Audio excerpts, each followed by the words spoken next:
Okay, it's time to wave the flags and get fired up. I'm standing with Tom Kelly. He is the Vice President of Communications for the U.S. Ski Team. Thanks for coming up to hang out. Oh, great to be here, Mark. It's just going to be an awesome day here. We're in Red Tail, ready for the start of the race coming up shortly. Coming up shortly now.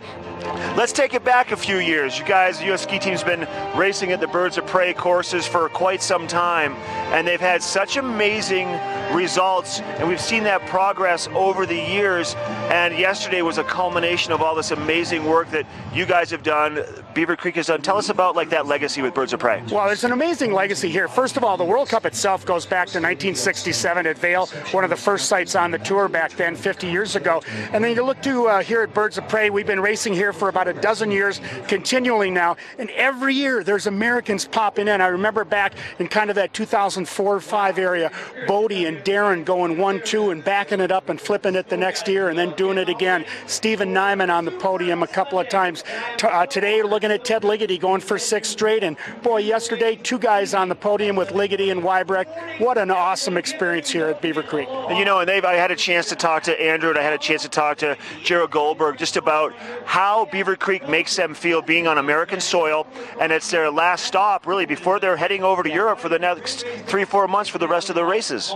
Well, you know, everybody likes coming here. All the foreign athletes love coming here, too. Here's a little factoid, and you think about it. We got a lot of snow yesterday morning, about 7 o'clock in the morning. The Talents crew had this course cleared and ready to go at 11 o'clock. That just doesn't happen in a lot of places. So it kind of set the stage here at Beaver Creek, and then now it's going to be off to Europe with much different pace. The guys are leaving for Val d'Isère.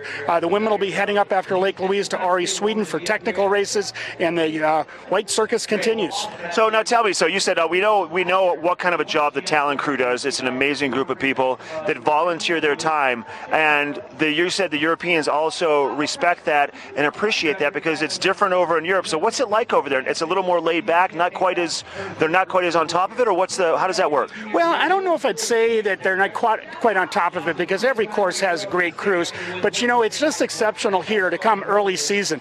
Early season is really, really tough. There's not a ton of snow to work with, and you're doing it all in a couple of weeks. If you're running a World Cup in February, you've got a lot of time to prepare, but where the Talent crew really excels in getting it done early season, and kudos too to the whole team at Beaver Creek Resort for getting this done.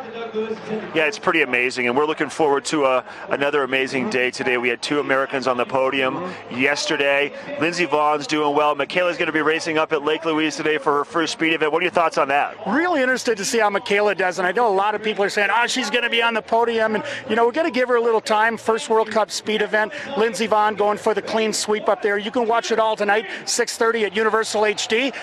You can watch it live between runs on NBC Sports Live Extra. So Michaela's going to have a good opening, I hope, but boy, I tell you, Lindsey going for another sweep. I know, so this would be 70 for Lindsey if she does it today, right? That's amazing. And she's on her way to beating the World Cup, most World Cup wins ever. She's headed in that direction towards Ingemar Stenmark's record, right? Yeah, we were joking about that in the press room yesterday, that poor Ingemar Stenmark is sitting back in Sweden right now, kind of sweating it. He's got 86 wins. She's going to maybe hit 70 today. Still 16 to go, but you figure out the math, and a couple seasons she can do that. A couple seasons, and I'm looking for Michaela top 15. That's my goal to see. That's what I'd like to see happen. That'd be great if she could. You know, just experiential at this point. She's going to keep her eyes set on Ori next week to get back into the tech hunt. Tom, thanks so much. Let's hear it for Ted Ligety. He's coming up soon. Let's hear it for the U.S. Ski Team, Birds of Prey, the Talent crew, Beaver Creek, the Vail Valley, and great early season snowfall. We've got your weather next.